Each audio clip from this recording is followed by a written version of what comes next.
on a freezing road in Sawyer's Bend, a German shepherd suddenly snatched fallen food from a delivery man and tried to run. People rushed in from every side, shouting, surrounding the frightened dog as if he were a dangerous thief.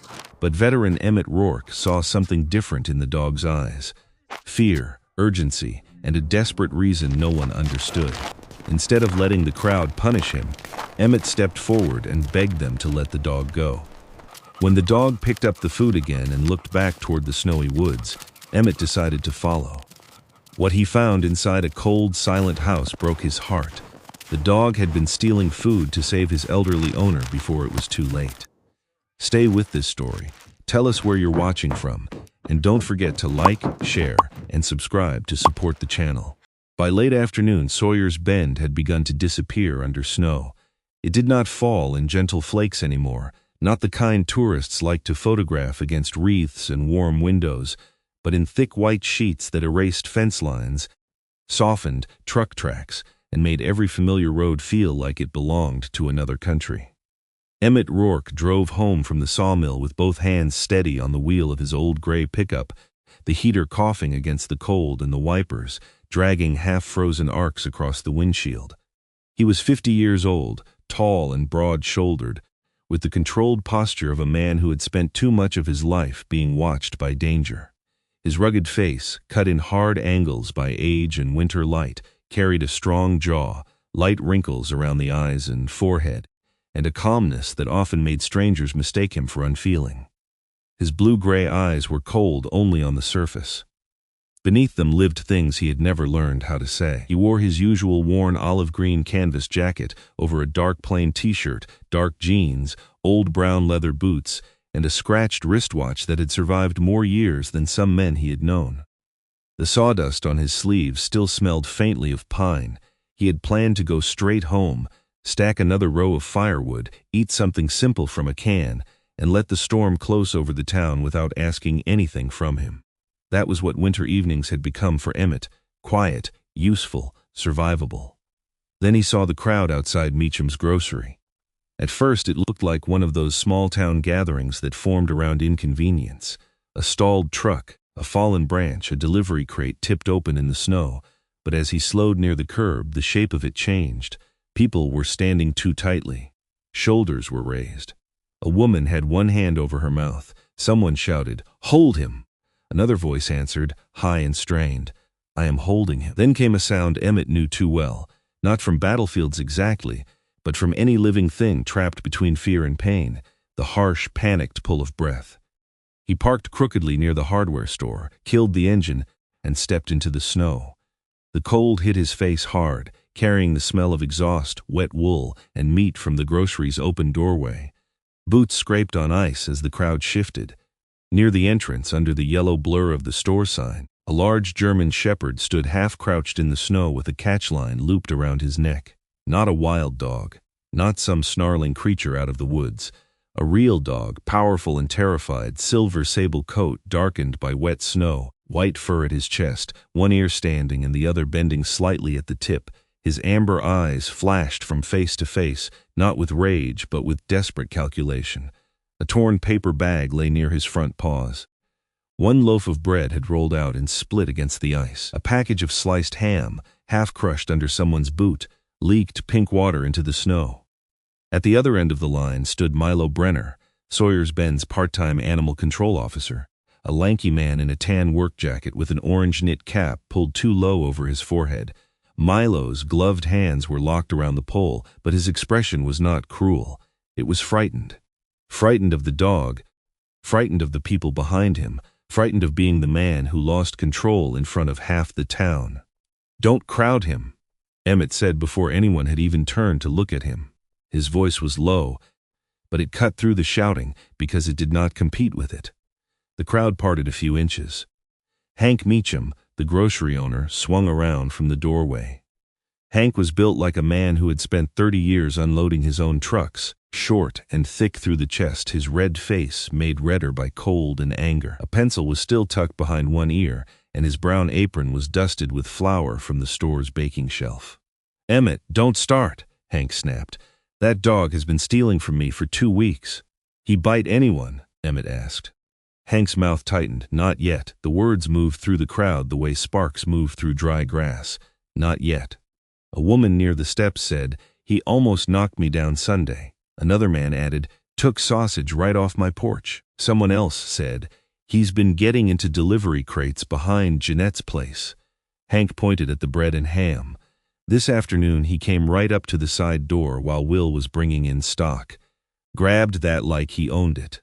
Last week it was soup cans. Before that, sandwich meat, dry food, whatever he can carry. Milo shifted his grip and the line tightened. The dog flinched, lowering his head, paws sliding a few inches on the slick snow. A low sound came from him, but it was not the sound of an animal choosing violence. It was a warning from a body running out of choices. Emmett took one step closer and stopped. He did not reach for the dog. Men made that mistake when they wanted to prove they were kind. Kindness in a moment like this had to move slower than fear. "Milo," Emmett said, "loosen your wrist." "I can't," Milo said. "If he bolts, he's choking himself because you're pulling straight back. Angle the pole down. Give him room to breathe." Milo hesitated, eyes flicking toward Hank, then toward the dog. "Emmett," Hank said, "this isn't your business." That should have been true. Emmett had made a life out of respecting boundaries, especially the kind people drew around trouble. He fixed beams, cleared snow, patched engines, hauled lumber, and went home. He did not join committees. He did not stay long after church breakfasts. He did not ask widows how they were doing unless they asked him first. A man could survive in a small town by being useful and quiet, by never touching grief that had not been handed to him.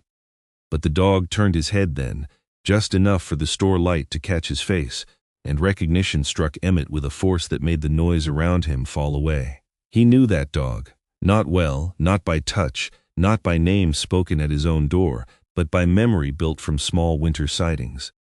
A silver-sable German shepherd walking beside an old woman at the edge of Pine Needle Road. A dog sitting outside the post office while she sorted envelopes with careful fingers. A dog stepping back from the curb when a delivery truck passed, patient as a trained soldier, not barking, not lunging, just watching the world with amber eyes. "That's Mabel Corwin's dog," Emmett said. The crowd changed again, but not in the way innocence changes a room. It changed in the way people react when a fact they half knew becomes inconvenient. Hank looked away first, just for a second. A man near the snow shovel rack muttered, "I thought maybe it was hers." The woman who had said the dog nearly knocked her down pulled her scarf tighter. "Well, if it is, she can't handle him anymore. Nobody's seen Mabel in a while," someone else said, but the words came out soft, almost accidental, and no one picked them up. Emmett did. He held them in the cold between his teeth. Nobody's seen Mabel in a while. The last time he had seen her had been before the first hard storm, maybe 3 weeks earlier, outside the little pharmacy window. She had been wearing a cream scarf and moving slowly, Briar at her side, one hand resting lightly on the dog's shoulders as if he were not a pet but the last piece of railing left on a broken bridge. Emmett had nodded. She had nodded back. That was all. A whole human life had passed within 15 feet of him, and he had let the moment end because that was what polite men did. "His name is Briar," Emmett said. Milo blinked. "You sure?" "I'm sure." At the sound of the name, the dog's ears shifted. The half-collapsed one twitched first, then the other. His eyes found Emmett and stayed there, not trusting, not yet, but listening. Hank folded his arms. "Fine, Briar." "Then Briar has been stealing food all over town. Jeanette's back step, my side door, the box outside the church pantry, even out of Ellen Pruitt's mail truck when she had groceries up front. You going to explain that with a sweet story?" "No," Emmett said. "I'm going to ask why nobody followed him." Hank stared at him. Snow ticked against the grocery windows. Somewhere inside the store, the door chime swung faintly in the draft. "Followed him?" Hank repeated. "He runs into the trees like a coyote." "To Pine Needle Road," Emmett said. "To Mabel." The silence after that was not agreement. It was resistance. It was the town trying not to hear the shape of the question forming. Milo's hands softened a fraction on the pole, and Briar took one ragged breath. "That old woman keeps to herself," Hank said, but the anger had thinned at the edges. "Always has. Keeping to herself isn't the same as being all right." Emmett turned to Milo. "Loosen the line. I need authorization," Milo said weakly. "You have common sense," Emmett said. "Use that until the sheriff gets here." As if summoned by the word, a dark department SUV rolled up behind Emmett's truck, tires crunching through packed snow. Sheriff Iris Danton stepped out in a navy winter coat, badge dull under the stormlight, black boots planting firmly on the ice. She was in her early 50s, square-faced, steady-eyed, the kind of woman who did not need to raise her voice because people had learned she would not waste one. She took in the scene quickly, the dog, the line, the food, Milo's strained hands, Hank's anger, Emmett standing between the crowd, and a decision they might regret. "Has the dog bitten anyone?" Iris asked. Hank exhaled sharply. "No. Has anyone been injured?" "Mrs. Bell slipped Sunday," someone said. "Did the dog make contact?" Iris asked. The woman near the steps shook her head. He grabbed the bag. "I stepped back wrong." Iris looked at Emmett. "You know the animal?" "Briar. Belongs to Mabel Corwin." Iris's face did not change much, but Emmett saw the flicker. Law enforcement in a place like Sawyer's Bend was not only arrests and traffic stops. It was knowing whose chimney had not smoked lately, whose truck had not moved, whose porch light had burned all night. Or it should have been. "Mabel been in town recently?" Iris asked. No one answered. That answer was louder than any shouting had been. Emmett took out his wallet, pulled several folded bills free, and held them toward Hank for the bread, meat, and whatever else you can prove from today. Hank looked offended by the money and relieved by it at the same time. "This isn't about money." "Then don't make it about punishment," Emmett said. "I'll take responsibility for him until we check on Mabel."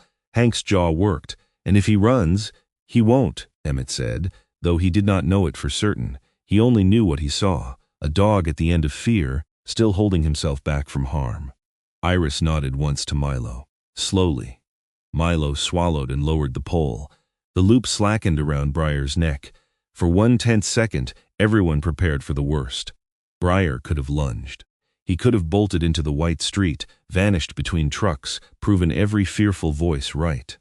Instead, he stood trembling in the snow, ribs moving hard beneath his thick winter coat.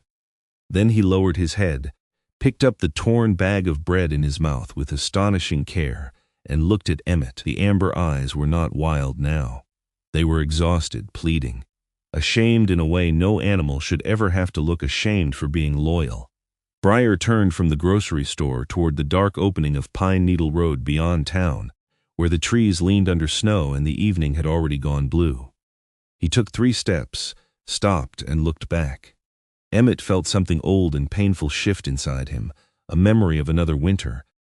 Another man waiting where help could not reach fast enough, another moment when the living had moved on because someone had decided there was no way back. He looked at the bread in Briar's mouth, then at the road, then at the faces behind him, all of them caught between fear and the first edge of understanding. The dog was not asking to be saved from the town. He was asking the town, through Emmett, to finally follow him home. Briar did not run like a dog escaping punishment. He ran like something precious was already slipping away. Emmett followed in the pickup with the headlights low against the snow, one hand on the wheel, the other resting near the gear shift as Pine Needle Road opened out beyond the last houses of Sawyer's Bend and narrowed into a white corridor between black pines. Behind him, the glow of Meacham's grocery faded quickly, swallowed by the storm and the bend of the road. Ahead of him, Briar moved along the shoulder, dark silver against the snow, the torn bag of bread still clamped carefully in his mouth. Every 30 or 40 yards, the German Shepherd stopped, turned, and waited until the truck drew close enough for its headlights to catch the amber shine of his eyes. Then he went on again. Not once did he try to vanish into the trees. Not once did he look toward the town. The catchline had left a raw-looking mark in the thick fur around his neck, and wet snow clung to his chest and legs. But the dog carried the bread as if dropping it would be a kind of failure. Emmett kept the truck slow. The tires crunched over packed snow and hidden ruts.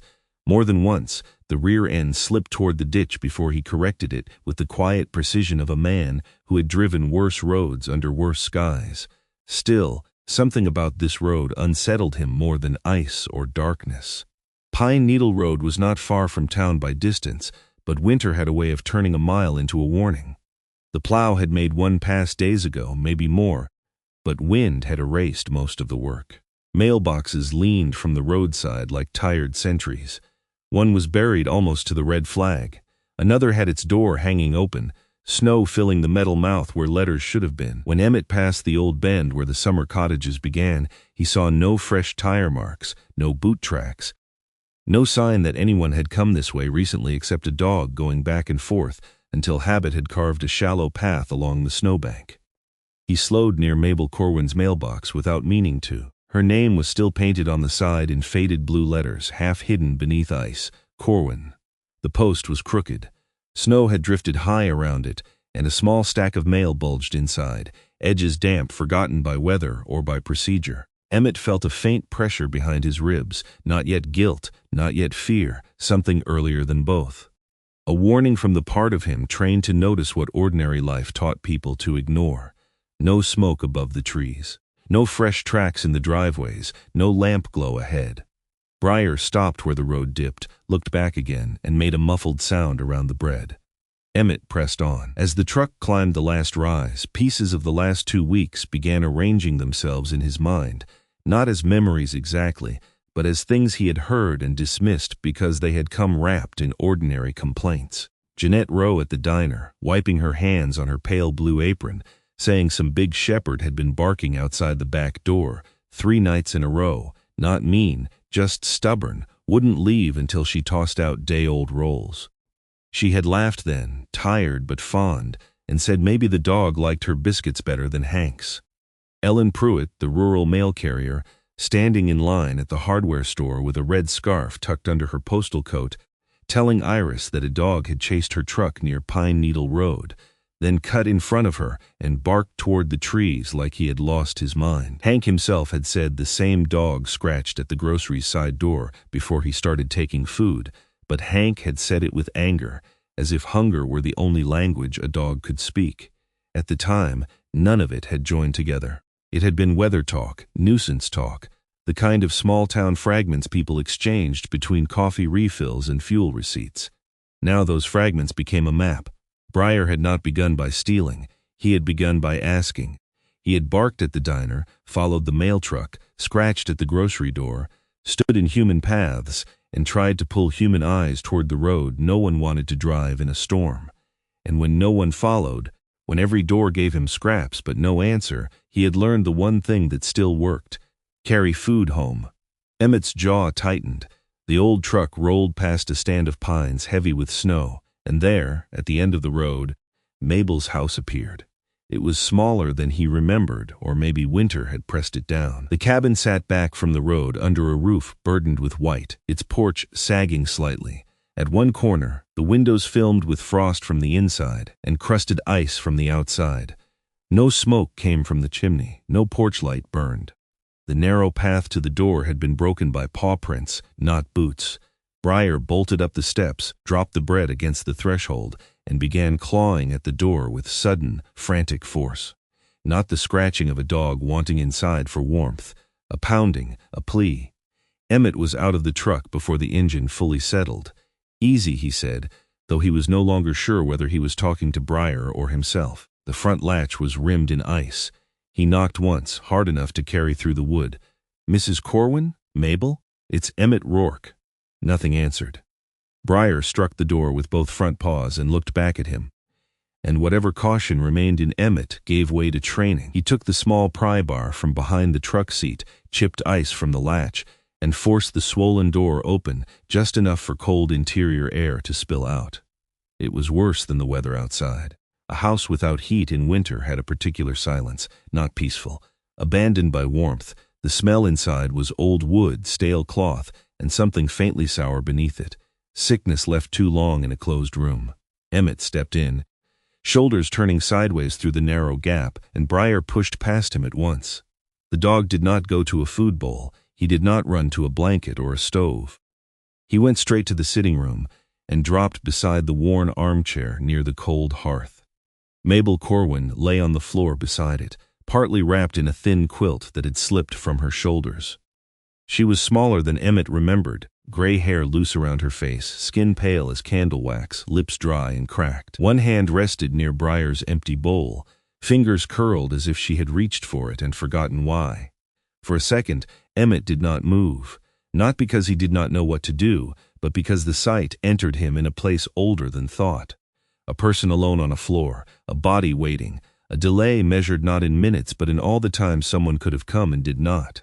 Then he was moving. He knelt beside her, 2 fingers to the side of her neck, eyes on her chest. A pulse, weak but there. Breathing shallow, skin cold. "Mabel," he said, firm but not loud. "Mrs. Corwin, can you hear me?" Her eyelids trembled but did not open. Briar pressed close, whining once, low in his throat, then stopped as if afraid sound itself might hurt her. Emmett took off his gloves with his teeth, checked her airway, touched her forehead, then her wrist. Fever beneath the cold. Dehydration, maybe exposure, maybe infection. He reached for the quilt, then stopped. Wet at the edges, useless. He pulled his canvas jacket off and draped it over her, then stripped a crocheted blanket from the back of the chair and tucked it around her sides. "Stay," he told Briar. The dog did, though every muscle in him trembled. On the small table near the chair, the story of the last days lay in pieces. A brown pill bottle with the cap half turned but not opened. A glass of water with a thin skin of ice along the rim. A few hard scraps of bread on a saucer. A can of soup dented but unopened, its pull tab bent upward by weak fingers that had failed. 2 torn grocery bags. A package of ham chewed open along one corner, carefully placed within reach of the chair. Emmett stared at those things only long enough to understand them, and understanding hurt more than confusion would have. At first, she had been able to eat what Briar brought. Later, she had not been strong enough to open what he carried home. Still, the dog had kept going because loyalty did not know how to calculate futility. It only knew the person it loved was hungry. Emmett pulled his radio from his belt and tried the sheriff's channel. Static answered first, then Iris's voice came through broken but clear enough. "Rourke? I found Mabel Corwin," he said. "Alive, but barely. Cold house, weak pulse, shallow breathing, possible fever and dehydration. Pine Needle Road is rough. I need medical support."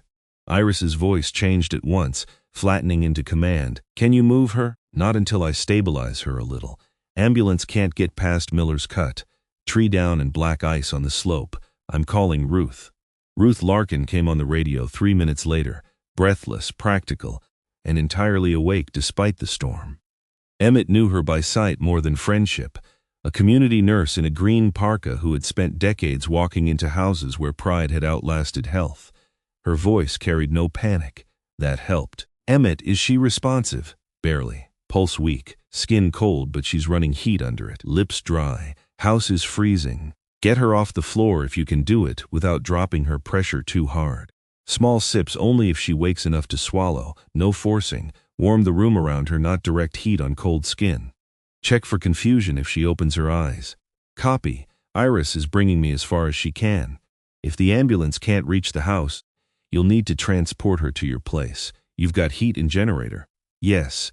Then prepare for that, but don't play hero. Keep me on the radio." Emmett almost smiled at the sharpness in her voice. Almost. He found kindling near the stove, but the wood was damp and the chimney cold.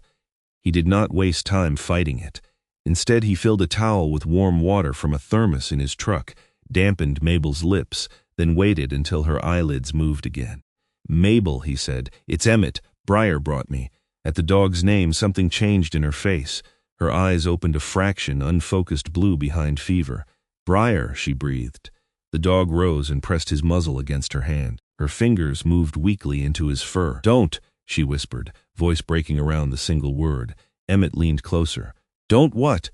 "Don't let them take him." The sentence cost her nearly all the strength she had. Briar lowered his head, as if ashamed of having caused trouble, though he had done nothing but refuse to give up. Emmett felt the words settle over the room, over the empty bowl, the unopened soup, the ice at the window, the bread carried through town at the end of a rope. "They're not taking him," he said. "He's coming with you."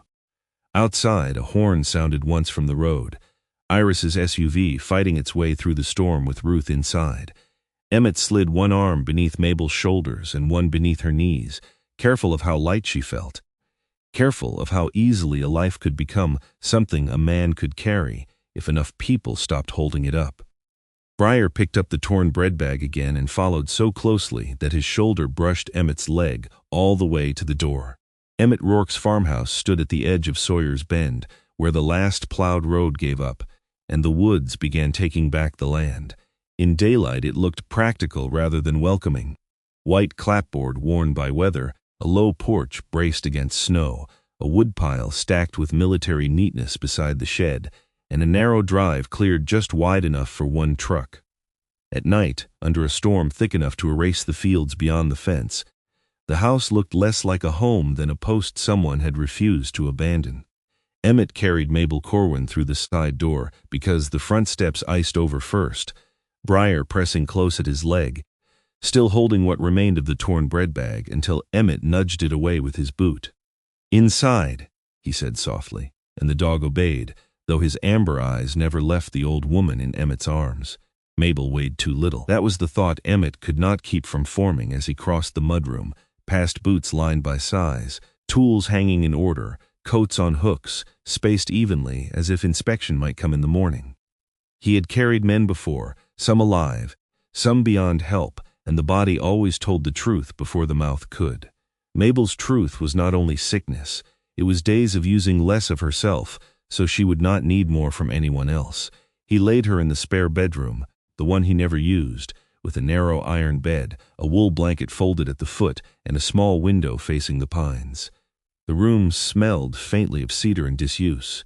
He pulled the quilt around her, then added another blanket, then another, careful not to trap cold damp cloth against her skin. Briar jumped once toward the bed, stopped himself, and placed both front paws on the rug instead, whining so low it barely became sound. "Not yet," Emmett told him. "Let me get her warm." The dog lowered his head, but he did not move from the doorway.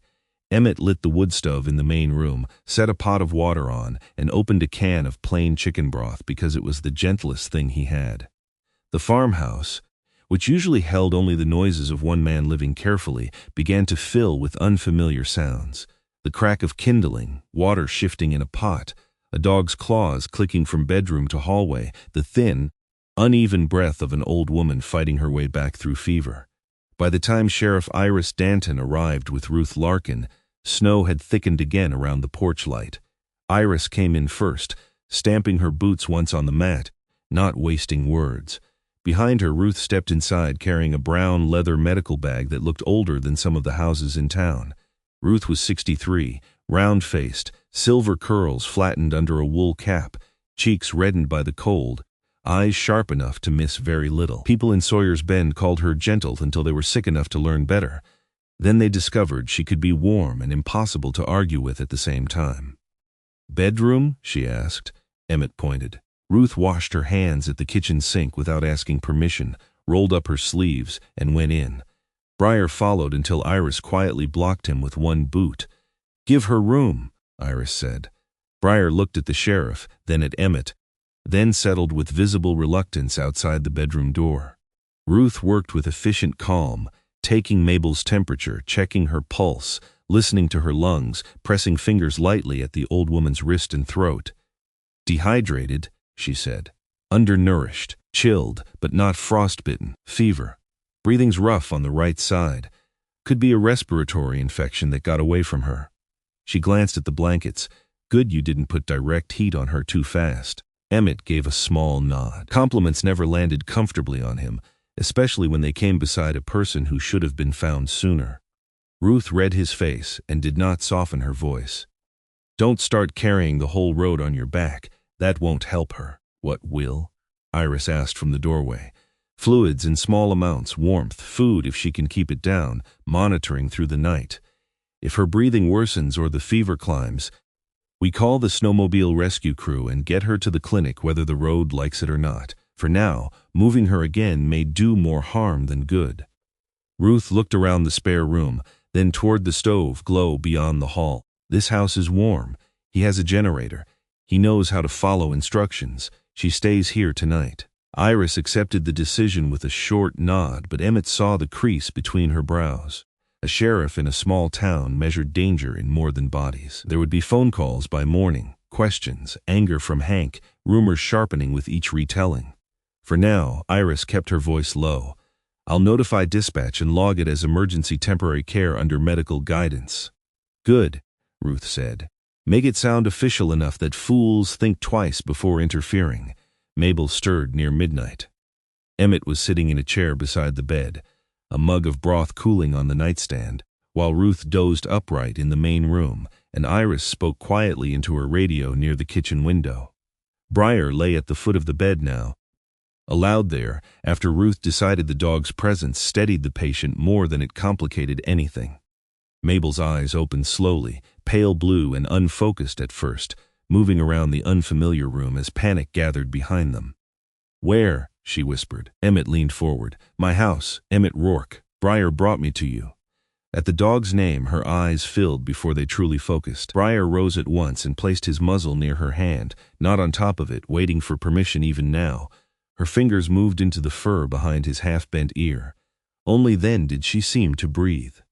"They hurt him?" she asked. The question came thin, scraped raw by fever. Not am I sick, not where am I, not how long was I on the floor.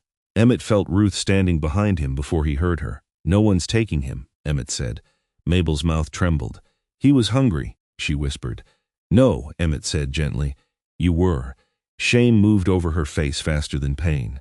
She turned her eyes away from him, toward the wall, toward any place where she would not have to be seen kneading.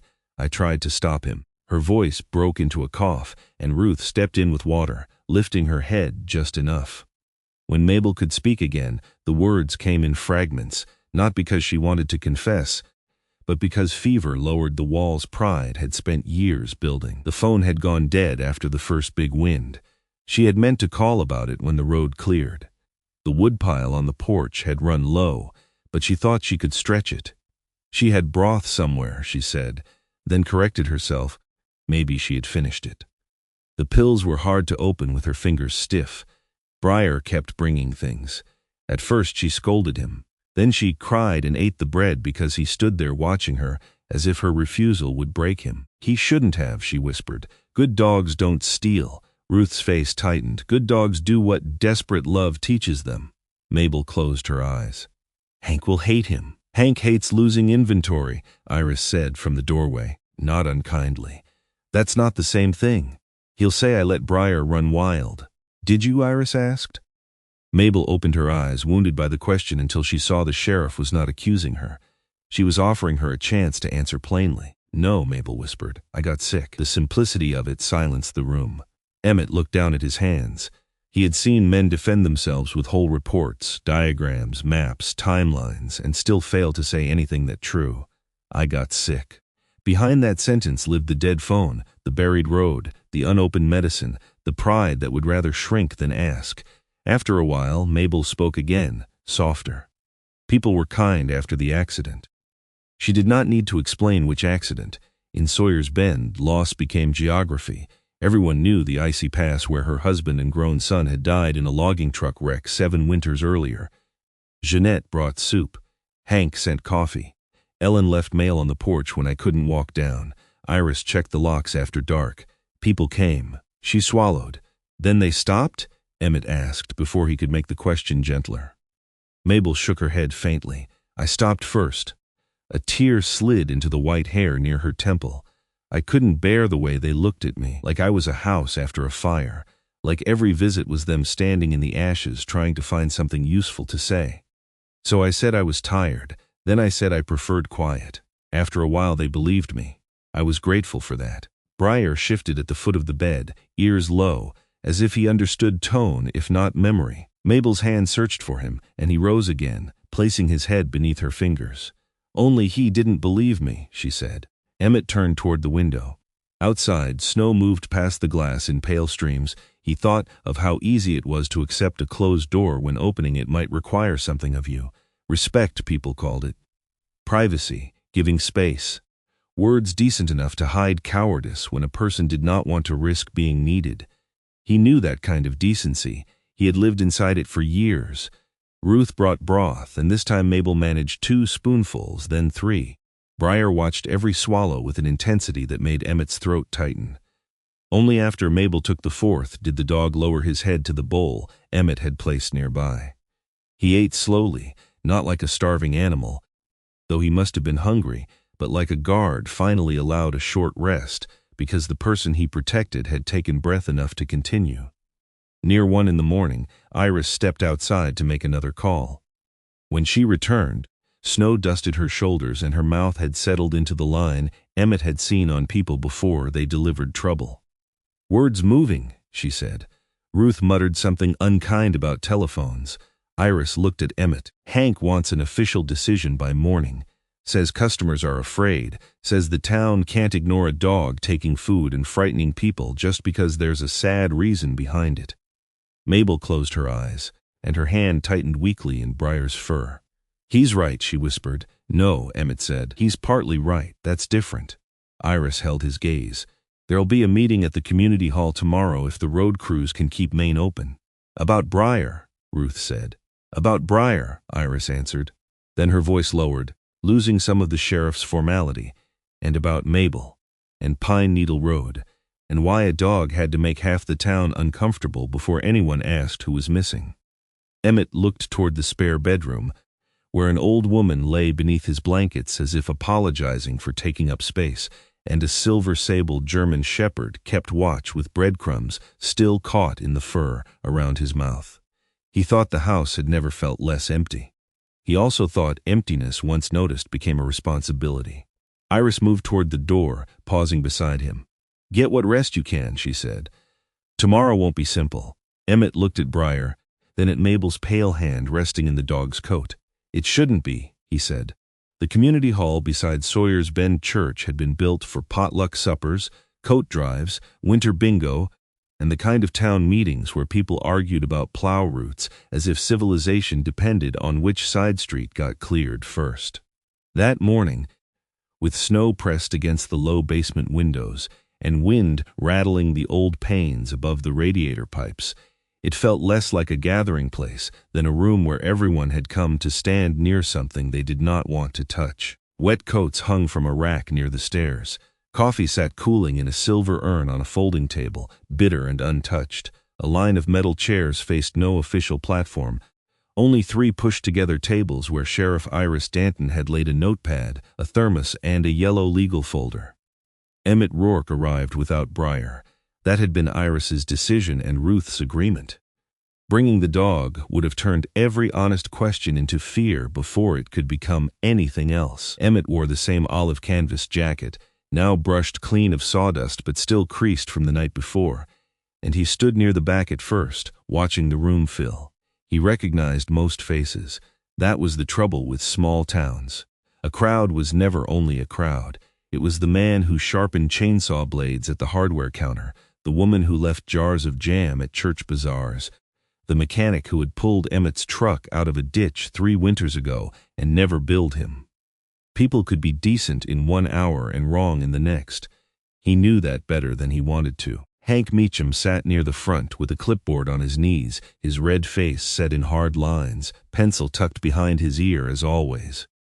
He looked less like a villain than like a tired shopkeeper who had counted too many losses in a season that did not forgive small businesses. Beside the sidewall stood Milo Brenner, tan animal control jacket zipped to his chin, orange cap in both hands now instead of on his head. He kept looking at the floor, then toward Iris, then back at the floor again. Ellen Pruitt came in quietly, carrying the black mail satchels. She seemed unable to set aside even off-duty. She was tall and narrow under her navy postal coat, her red scarf pulled tight at the throat, gray-brown hair tied low and damp from snow. Jeanette Rowe arrived after her with a covered pot she must have brought by habit, then seemed embarrassed by it and placed it near the coffee urn without removing the lid. Jeanette's pale blue apron was half hidden under her winter coat, and her eyes were already bright in a way that made Emmett look away. Iris did not bang a gavel. Sawyer's Bend had no gavel. She simply stood, waited until the murmuring thinned, and said, "We are here because of 2 things at once. The first is that Briar, Mabel Corwin's dog, has been taking food and frightening people. The second is that Mabel Corwin was found last night in a medical emergency in a cold house at the end of Pine Needle Road. We are not going to pretend one matters and the other does not." Hank lifted his clipboard. "I'd like the record to show no one made up the first part."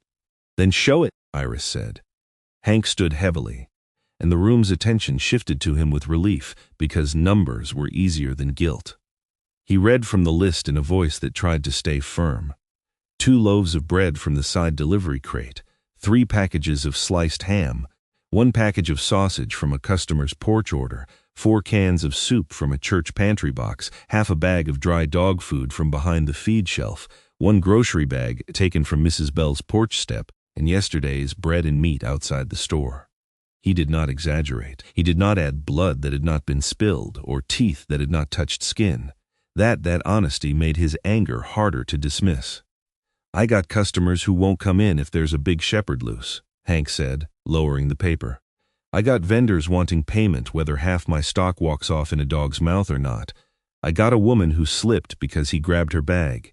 Mrs. Bell, a narrow-faced woman with a knitted white hat still on indoors, raised one hand. He didn't bite me," she said, and the room turned toward her. She looked uncomfortable, as if truth had put her on the wrong side of her own complaint. "He took the bag, and I stepped back too fast. I fell on the step. That's all." "That is not nothing," Hank said. "No," Emmett said from the back. "It isn't." The room turned again. Emmett moved forward slowly, not because he wanted attention, but because standing at a distance would make his words feel like judgment. "Hank's right about one thing. Briar can't keep running loose through town and taking food. He's strong. People got scared. Someone could get hurt by accident even if he never means to hurt them." Hank blinked, briefly disarmed by agreement. Emmett looked at Milo, and Milo was called to do a job with a crowd pushing at his back. Milo's thin face reddened. "I used the line too fast," he said, the words coming out before he could retreat from them. He rubbed the orange cap between both hands. "I knew he wasn't lunging at anybody. I knew it. But people were shouting. Hank was yelling that he'd bolt, and I thought if I didn't get control right then, it'd be worse. I pulled up instead of down." That made him fight the loop. His voice thinned. "I'm sorry for that." Nobody applauded. Applause would have ruined it. Iris wrote something on her pad, then looked at Emmett. "Tell them what you found." Emmett did not want to, not because he was afraid of speaking, but because Mabel's suffering was not his to display like evidence on a table. Ruth had stayed with Mabel at the farmhouse and had given permission for only what was necessary. Still, the room needed to know enough to stop imagining the wrong story. Mabel's house had no heat going, Emmett said. Phone line dead. No fresh tracks in the drive except Briar's. She was on the floor beside the chair, weak pulse, fever, dehydrated, cold. Ruth says she's been eating too little for days, maybe longer. The room made a sound without meaning to, a collective intake that was not yet remorse. Emmett continued because stopping would let them soften it too soon. On the table there were things Briar had brought back: bread, meat, soup cans. Some opened, some not. There was a can with the pull tab bent up where she tried and couldn't finish opening it. Her pills were there, not taken. Briar's bowl was empty. He paused, and in that pause the list Hank had read changed shape. Bread, meat, soup, dog food. Theft became attempt. Damage became message. He wasn't eating most of it himself, Emmett said. He was carrying it home. Jeanette put one hand over her mouth. Ellen closed her eyes. Hank stared at the clipboard as if it had betrayed him. A man near the radiator muttered, "How were we supposed to know that?" The question could have been defensive. It could have been honest. Emmett answered it as if it were honest. Maybe by following him the first time he tried to get someone's attention. Ellen stood before anyone could ask her to. The mail satchel slid from her shoulder to the crook of her arm, and she gripped the strap hard enough that her knuckles paled. "He tried with me," she said. Her voice was not loud, but it carried because shame made it bare. "Week and a half ago. Maybe 2. Pine Needle Road was suspended after the windstorm because of the drift and the downed limb near Miller's Cut. We were told not to risk the smaller routes until the county cleared them." She swallowed. "I had mail for Mabel. It stacked up. That happens in winter. Some folks don't check for days. I thought she was staying in, same as always," Iris asked gently. "And Briar?" Ellen looked at the floor. "He ran after my truck near the turnoff, barked, then went up the road a little ways and looked back. I thought he wanted food, or that he was chasing the truck. I honked and told him to go home." Her face crumpled, but she did not sob. He was trying to show me where home was. The room let that sit. Jeanette rose next, slower, wiping her hands on the apron beneath her coat, though they were not dirty. "He came to the diner," she said. "Back door, 3 nights, maybe 4. I thought he smelled scraps." I put out day-old rolls because I felt sorry for him. He grabbed them and ran. I told people he was clever. She looked toward Hank, then toward Iris. I never asked why he didn't eat there. This time, the silence was heavier because each person in the room could feel the shape of a moment they had explained too easily. A barking dog, a full mailbox, an old woman not seen lately, a road too snowed in to bother with until someone else handled it. Hank stood again, but the hardness had gone uneven. I don't want that woman hurt, he said. Nobody here wants that. But I have to say this because if I don't, everybody will pretend feeling bad fixes practical things. What if that dog had knocked Mrs. Bell down worse? What if he scared somebody into the road? What if next time he's cornered and bites? He looked at Emmett, almost pleading now beneath the gruffness. You can love a dog and still admit 80 pounds of scared shepherd is dangerous. Yes, Emmett said. You can. Several heads turned toward him, surprised again. Briar needs a plan. He needs to be checked. He needs to be kept with someone who understands what he's been doing and why he can't keep doing it. Nobody is asking the town to ignore fear. He looked around the basement, at wet boots, tired faces, cooling coffee, the pot Jeanette had brought because feeding people was the only language some hearts trusted. But fear made us put a rope on a dog before we asked who he was trying to feed. That's the part we don't get to walk past. Iris let the words settle before she stood. Here is what happens next, she said, and the sheriff returned fully to her voice. Briar will not be transferred to county animal holding today. He has not bitten anyone, and we have evidence his behavior was connected to a medical emergency involving his owner. He will remain under temporary supervision with Mabel Corwin at Emmett Rourke's property while Ruth monitors Mabel's condition. Milo will conduct a welfare check on Briar this afternoon with Emmett present and no crowd. If Briar shows signs of aggression outside the context of fear or guarding, we reassess. If he does not, we handle him as a distressed animal, not a dangerous one. Hank opened his mouth, then closed it. Iris continued. Second, my office will review every winter welfare contact list we have. Ellen, I need mail route interruptions reported when they involve elderly residents or isolated roads. Jeanette, I need names of people you know are eating alone more often than not. Hank, I need you to stop turning a grocery loss into town panic before facts are checked. Hank's face flushed, but he nodded once. And all of you? Iris said, her gaze moving across the room, need to understand something. This meeting is not about deciding whether Mabel Corwin deserves help. She does. It is not about deciding whether Briar is a good dog. He proved that before any of us understood it. This is about whether Sawyer's Bend is willing to admit that a person can disappear slowly while everyone believes they are being respectful. No one spoke. Outside, the wind struck the windows hard enough to make the old glass hum. Emmett looked at the people around him and saw no clean villains, no simple rescue waiting to be admired. He saw tired shopkeepers, rule-bound workers, embarrassed neighbors, women who had fed a dog without following him, men who had mistaken alarm for nuisance because nuisance was easier to manage. Shame had entered the room, but not the useless kind that made people defend themselves until nothing changed. This was quieter, more dangerous, maybe. The kind that could become responsibility if no one rushed to escape it. Iris closed the folder. Meeting adjourned for now, she said. Not finished. Adjourned. Chairs scraped. People stood slowly, as if their coats had grown heavier.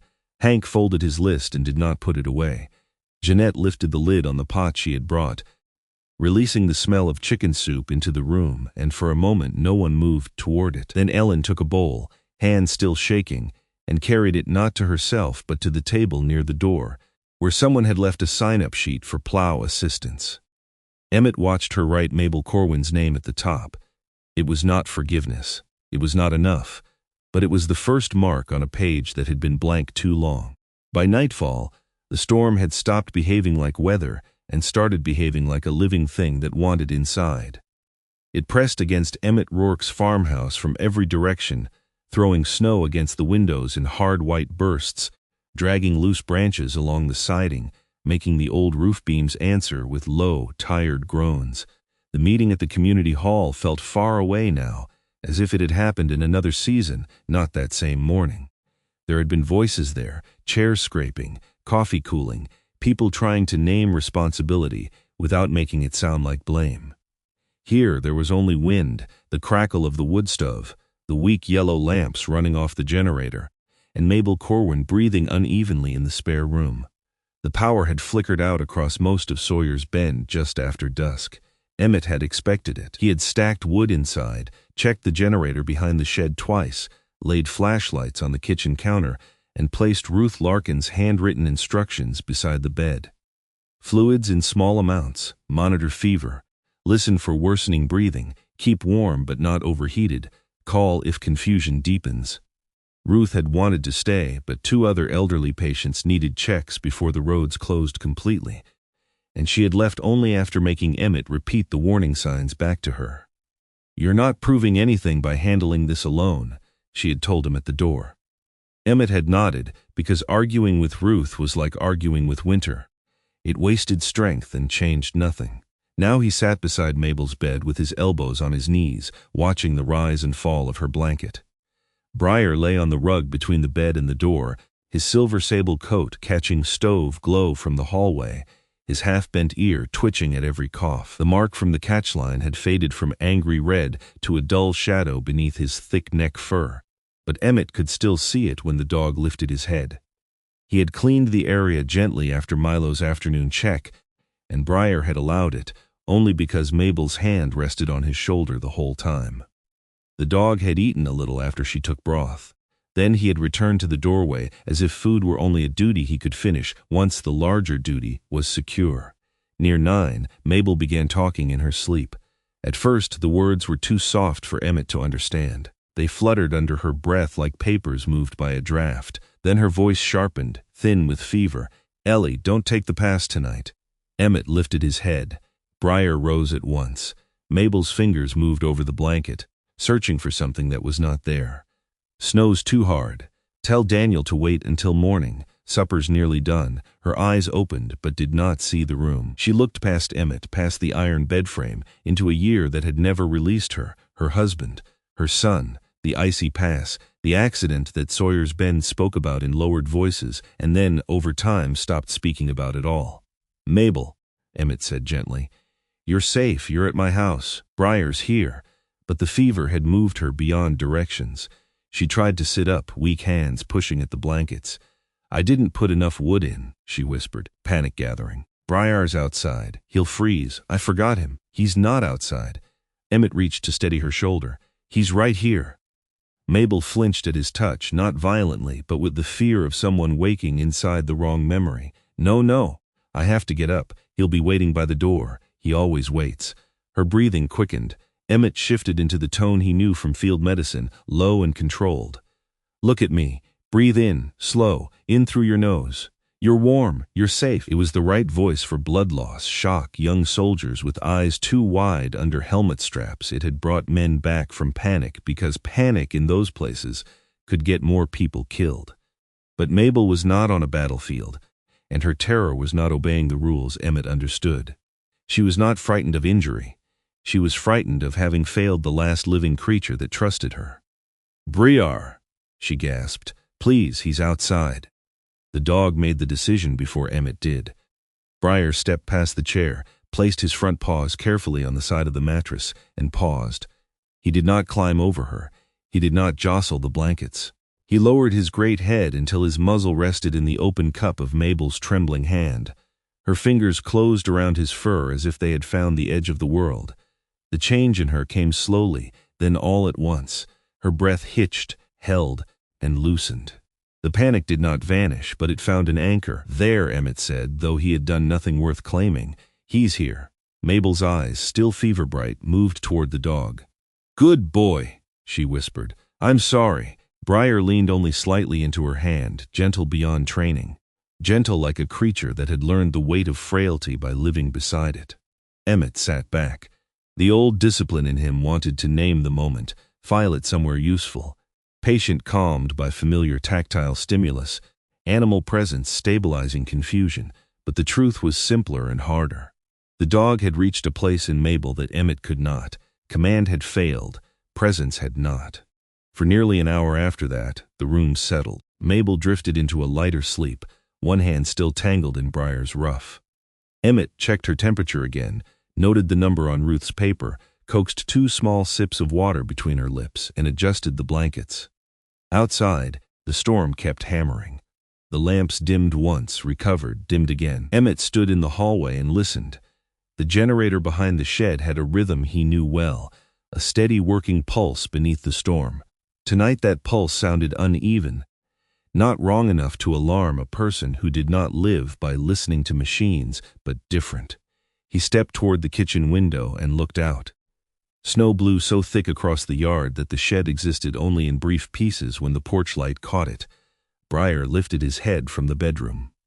At first, Emmett thought the dog had heard the same hitch in the engine. Then he saw the dog's nose working, slow and intent. Briar rose, went to the back door, and stood there rigid. "Not now," Emmett said quietly. "She needs you here." Briar did not look toward Pine Needle Road. He did not scratch at the door like a dog wanting out. He looked toward the shed, then back at Emmett, then pressed one paw against the lower panel and dragged it once, hard. The sound scraped through the kitchen. Emmett's first thought was wrong. He wants to go home.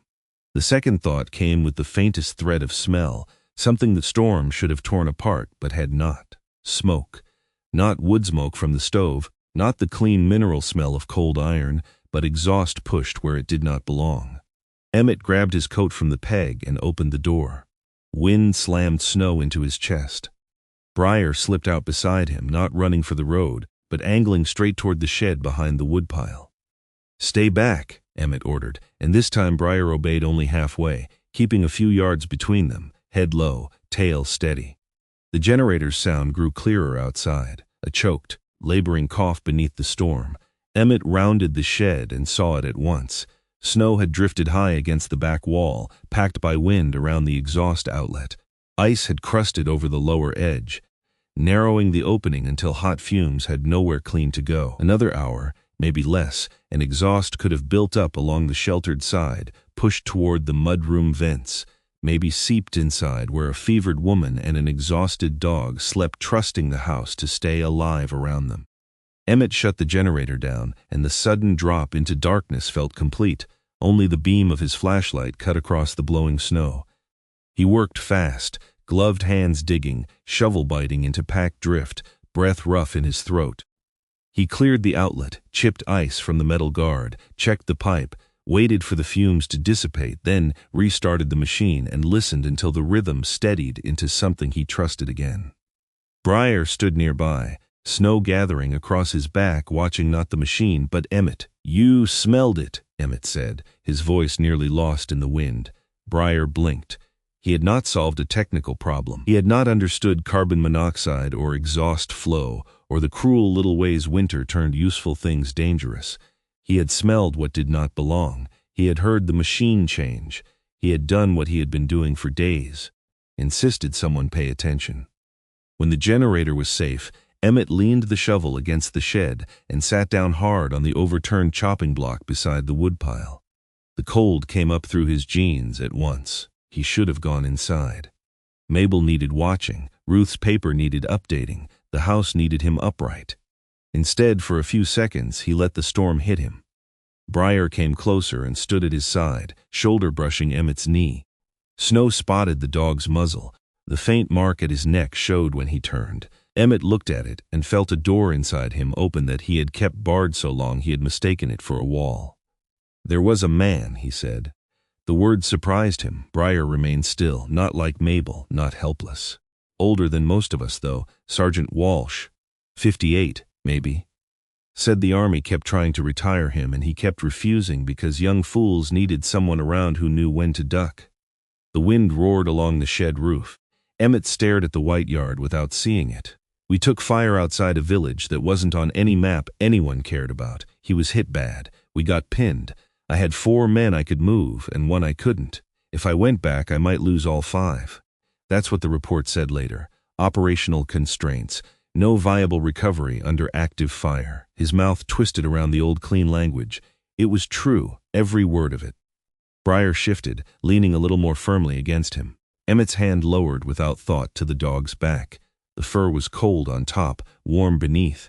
But truth isn't always enough to live with, he said. I left him because command meant choosing who still had a chance. I know that. I've known it for years. But some nights all I remember is that he was waiting, and I was the one who stopped moving toward him. He had never told Ruth, never told Iris, never told the men at the sawmill who thought silence meant privacy. He told a dog in a snowstorm because Briar did not know how to interrupt pain with comfort. The dog simply stood there, solid and breathing, a living weight against his leg. Emmett looked back toward the lit windows as the generator steadied. Behind one of those windows, Mabel slept because Briar had refused to give up on her. He had stolen bread, chased mail trucks, scratched at doors, endured a rope, and still come home. He had been called dangerous because people had not understood his loyalty quickly enough. "Maybe that's why I followed you," Emmett said. "Not because I'm better than them." His voice roughened. "Because I know what it costs when nobody goes back." Briar lifted his head and looked toward the house. That was enough. Emmett stood, brushed snow from his coat, and opened the door for him. Inside, the farmhouse was dim but warm again. In the spare room, Mabel stirred only when Briar returned to the rug beside her bed.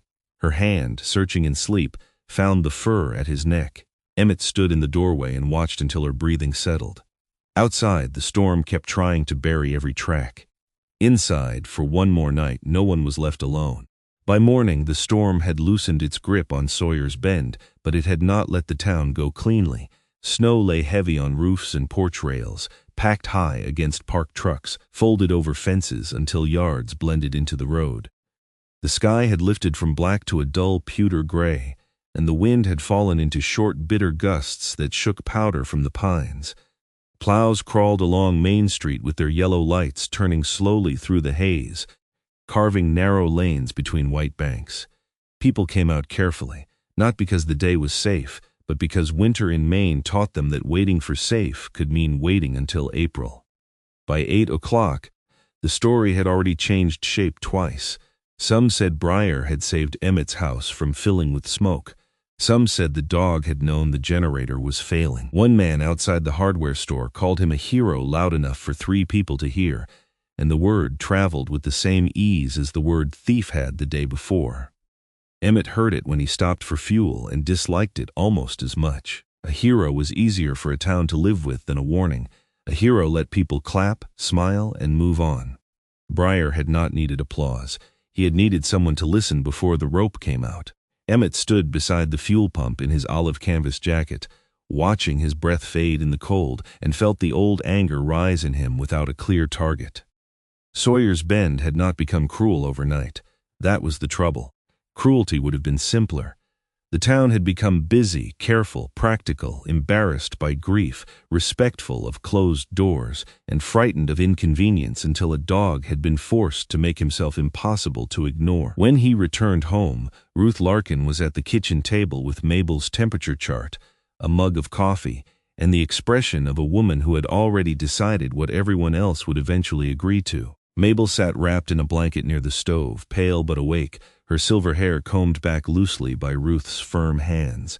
Briar lay beneath her chair, his new temporary collar still only a strip of soft cloth Emmett had tied to replace the worn one until Milo arrived with something better. "Fever's down a little," Ruth said. "Breathing's still rough, but not worse. She can go out for a short time if she's kept warm, sits near heat, and comes straight back when I say so." Mabel looked startled. "Go out." Jeanette opened the diner, Ruth said. "Not a meeting. Food." Emmett frowned. "She shouldn't be put on display." "She won't be," Ruth answered. "She gets to sit in a warm room where people remember she is alive before they start making decisions about her life." Mabel lowered her eyes. "I don't want to fuss." Ruth's face softened, but her voice did not.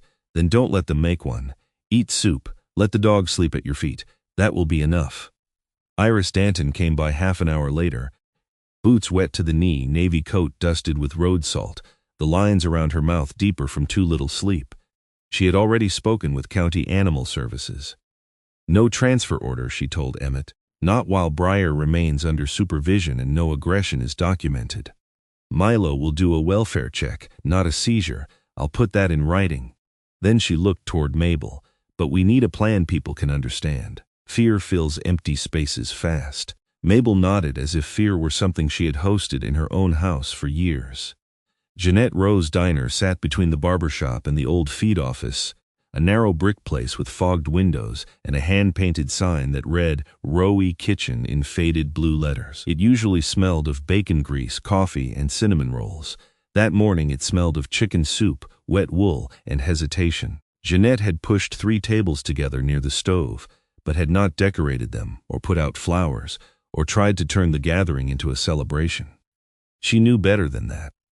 Her copper-red hair, streaked with gray, was pinned back badly, and her pale blue apron already showed a line of flour across the front, though there was no baking underway. She moved too quickly, filling bowls, wiping counters that did not need wiping, speaking in practical fragments because apology sat too close to the surface of her voice. Chair by the heat, Mabel. Emmett, there's room for Briar under the table. Ruth, I made it low salt. Iris, coffee's fresh. A few people had come before them. Ellen Pruitt sat near the window, mail satchel at her feet, red scarf wrapped around both hands as if she needed something to hold. Milo Brenner stood by the counter, still in his tan animal control jacket but without the catchpole, holding a soft burgundy leather collar with a padded lining. He had bought it from the feed store as soon as the plow opened Maine. When Briar entered, the room changed. Nobody shouted. Nobody reached for him.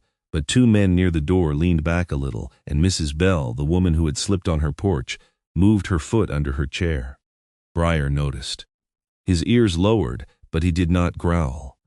He walked close to Mabel's knee and folded himself beneath her chair, large body careful in the tight space. Emmett saw Iris watching the room, letting the discomfort exist without rewarding it. Healing forced too quickly became performance. Jeanette set soup in front of Mabel first. Mabel touched the spoon but did not lift it. Her eyes moved from face to face, and each face looked away a fraction too late. You don't have to say anything, Emmett murmured. Mabel gave the smallest tired smile. That is what got me here, isn't it? The words were gentle, but they landed harder than accusation. She took 1 spoonful.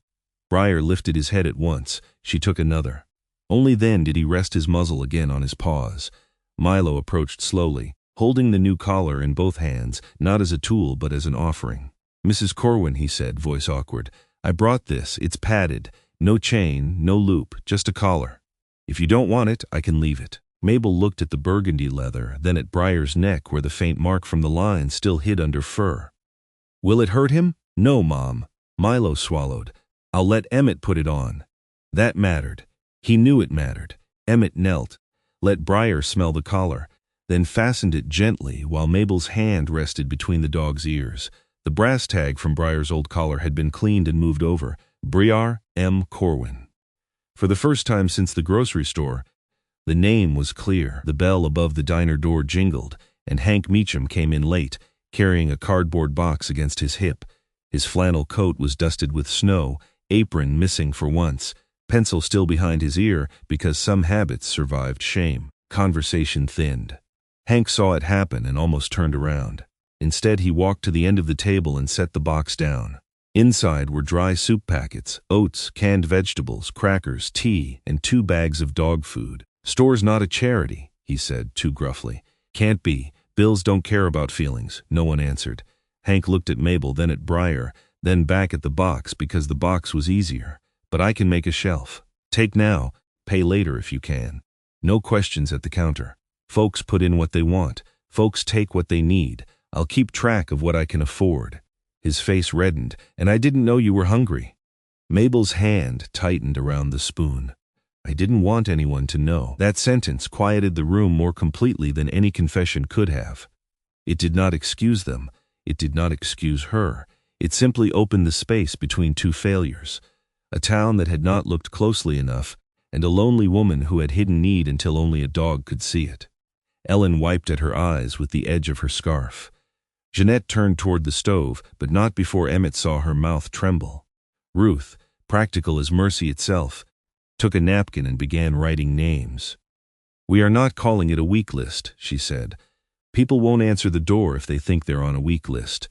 Iris leaned one shoulder against the counter. Then what do we call it? Ruth thought for a moment. Bright door round. Jeanette looked over. That sounds like a church program. Fine. Doorlight circle, Ruth said. Every morning, somebody checks smoke from the chimney, Curtains opened, steps passable. Nobody barges in, nobody plays savior. If something looks wrong, they knock. If no answer, they call Iris. Ellen straightened. I'll take Pine Needle Road when the route opens. Until then, I'll report holds on isolated mailboxes daily. Milo lifted one hand. I can check pets too. Quietly. Food, water, weather shelter. Some folks feed their animals before themselves. He glanced at Mabel, then away. Maybe we make sure neither has to go without. Iris nodded. I'll draft simple guidelines. Briar remains with Mabel and Emmett during recovery.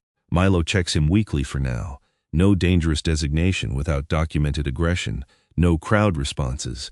If there's a concern, it comes through my office. Mrs. Bell cleared her throat. I'm still nervous around him. Mabel looked stricken, but Mrs. Bell continued quickly. That doesn't mean I want him taken, I just need time. Emmett respected her for saying it plainly. Mabel nodded. So does Briar, she said. The dog's ear twitched at his name, and for the first time a faint, tired warmth moved through the room. Not laughter, not yet. Something smaller and sturdier. Jeanette ladled more soup into bowls, and people began eating because food gave them something to do with hands that did not know where apology belonged. Emmett spoke the least. He listened while Ruth organized names. Iris assigned calls. Ellen wrote down road conditions. Milo asked about spare pet food. Hank muttered that the shelf could start by the register but not too close to the candy because people got confused. It was clumsy, ordinary, imperfect work. That was why it felt real. Near the end, Jeanette set a bowl in front of Emmett and touched his sleeve. Why did you do it? She asked quietly. Follow him, I mean. Most people would have waited for Iris. Emmett looked toward Mabel. She was bent over her soup, Briar asleep beneath her chair, with his new collar dark against silver fur. Outside the window, Sawyer's Bend lay buried but not unreachable. Some people don't die because the storm comes all at once, he said. Some people die because too many doors don't get knocked on for too many days. Jeanette did not answer. Neither did anyone else close enough to hear. They only looked down at their soup a little longer than hunger required. And in that silence, no one was forgiven, but something better began. They stopped trying to feel better and started deciding what to do. Sawyer's Bend did not become kind all at once. Winter did not allow that kind of easy ending, and neither did people. Snow kept falling. Roads still closed without warning. Pipes still froze, tempers still shortened, and more than once, Emmett Rourke saw someone cross the street a little wider when Briar came down the sidewalk beside him. Hank Meacham still stiffened the first few times the silver-sable German shepherd passed the grocery window, and Mrs. Bell still tucked her shopping bag close to her chest when she saw the dog's amber eyes turn toward her. Mabel Corwin still apologized too often. She apologized when Ruth Larkin changed the blanket on the spare bed, apologized when Emmett carried wood inside, apologized when Jeanette Rowe sent soup in a covered jar with her name written on masking tape across the lid. Emmett still woke some nights before dawn, with his heart beating too hard, the name Walsh caught somewhere behind his teeth, the old memory of a man waiting where help could not go. Nothing healed because one meeting had been held or one pot of soup had been shared. But something in Sawyer's Bend had shifted direction, and direction mattered in winter. Every morning after the storm, somebody went out before the day fully decided what it would become. Sometimes it was Emmett and Ellen Pruitt in her mail truck, moving slowly along the isolated roads while Briar rode in the back seat with his head between the front seats, ears lifting whenever they neared a house. Sometimes it was Milo Brenner, no catchpole in sight, knocking gently on porch posts before stepping near any animal bowl. Sometimes Iris Danton drove the route herself, not in a hurry, marking smoke from chimneys, tire tracks, cleared steps, curtains opened. They called it the Doorlight Circle because Ruth had refused every name that made lonely people sound like broken equipment. Nobody had to sign a confession of need to be on it. Nobody had to prove they were poor enough, sick enough, old enough, or sad enough. In Sawyer's Bend, during that hard stretch of winter, a closed curtain after 9 in the morning became a reason to knock, not a reason to mind one's business. At Hank's grocery, the first shelf began as an awkward thing near the register, a cardboard sign written in Hank's blocky pencil. Need it, take it. Can pay later, pay later. If not, don't freeze. He grumbled whenever someone praised it. Saying the shelf was not a sermon, and he still had invoices to settle, but he kept it stocked with oats, crackers, soup, tea, canned vegetables, matches, and small bags of dog food. Once, Emmett saw Hank notice an elderly man take 2 cans without meeting his eyes. Hank pretended to check a delivery slip until the man left, then moved 2 more cans forward into the empty space. That was the kind of apology Hank understood. Jeanette's Diner held a hot meal every Thursday night. The first week, 6 people came. The second, 12. By the third, the room filled with quiet conversation, not cheerful exactly, but less afraid of silence. Some people ate alone at the counter and did not speak. Jeanette served them anyway. Ellen reported every interrupted mail route to Iris before noon. Milo began carrying soft leads, extra pet food, and a habit of crouching sideways near frightened dogs instead of standing over them. None of it felt dramatic. That was why Emmett trusted it. Drama passed. Repetition kept people alive. Through the coldest weeks, Mabel stayed at Emmett's farmhouse. Ruth said her lungs needed time, her strength needed more, and her pride needed the most care of all. Mabel argued every few days that she was well enough to go home alone, and every few days Ruth looked at her over the top of a thermometer until the argument folded in on itself. Emmett never told Mabel she could not leave. He had learned that people who felt like burdens heard prison in the wrong kind of kindness. Instead, he left choices where he could. Which chair by the stove? Which soup for lunch? Whether the bedroom window should be cracked for air, whether Briar's blanket stayed on the rug or beside the bed. Slowly, Mabel began taking up space without flinching at the sound of herself doing it. She put a basket of yarn beside the stove. She corrected Emmett's coffee because, in her words, a man who brewed it that strong was punishing himself for something.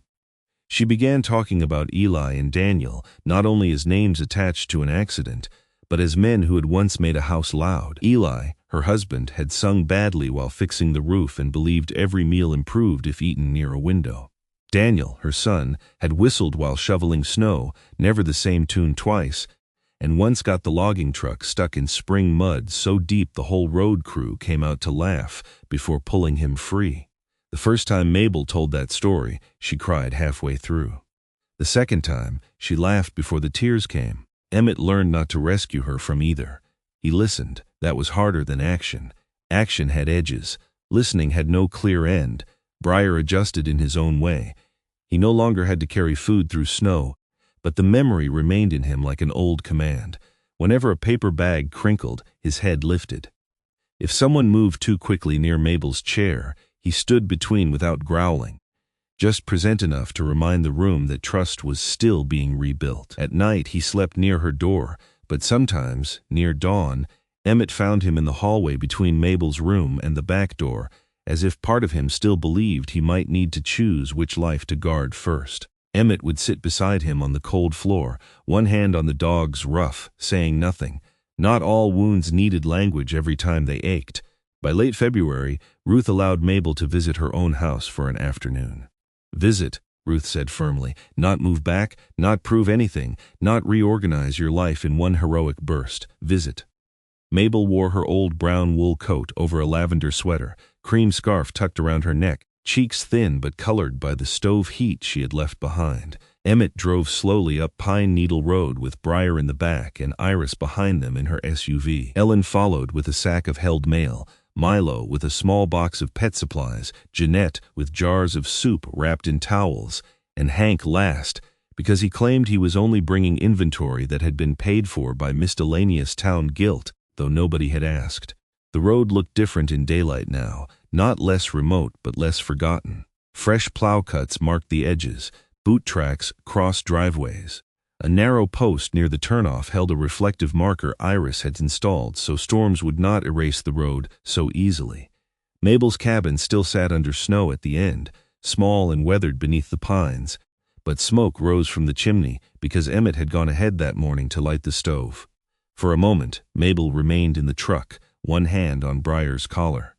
Emmett did not rush her. "I was afraid to come back," she said. "Afraid of the house.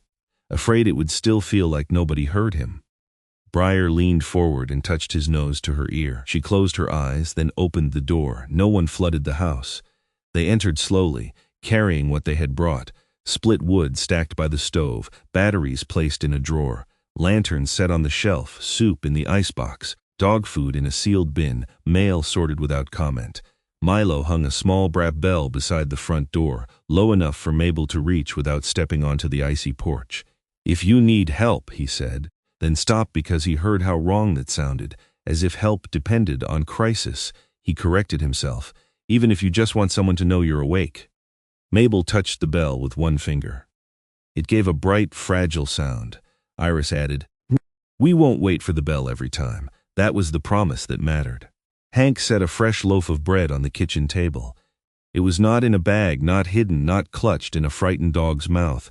Just bread, warm enough that the crust still smelled faintly sweet. Briar noticed it first. The old reflex moved through him visibly. Head lifted, body tensed, eyes fixed on what he had once learned to carry away before anyone stopped him. The room went still, not because they feared him, but because they understood what they were watching. Briar took one step toward the table. Then he stopped. He looked at Mabel. She smiled through tears that did not fall. "It's all right," she whispered. "You don't have to steal from me anymore." The dog lowered himself beside her chair and rested his head against her knee.